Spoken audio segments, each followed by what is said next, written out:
hulle is gek daaroor om 'n behoorlike propperse galery te hê in hulle dorpie.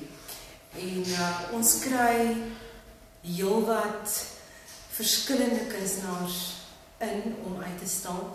Hierdie is nou, van dit is meer gevestigde kunstenaars, van dit is jonger kunstenaars, maar vir alles daar van die groter kunstenaars kom uitstal by ons, wat ook al gebeur het. So hulle is baie trots daaraan as iemand kom uitstal wat ook al internasionaal uitgestal het. Kyk, dis die een wonderlike ding van 'n klein dorpie. Jy is nie anoniem nie, en wat jy doen is ook nie anoniem nie. En jy het wat ons noem dorpstrots. So as iemand iets probeer bereik, is die dorp baie ondersteunend.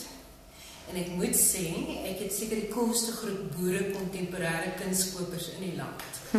Want mense vra altyd vir my, nou wat nou van die boere, hoe is hulle respons?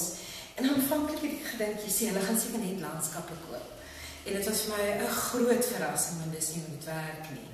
Kyk, wat ons doen hier is, wanneer ek 'n uitstalling het, ek praat letterlik met die mense wat kom. En ek sê altyd vir my boerekliënte, dan sê ek, as ek 'n koei of 'n skaap gaan koop, gaan ek nie praat met 'n kurator nie, ek gaan praat met 'n boer.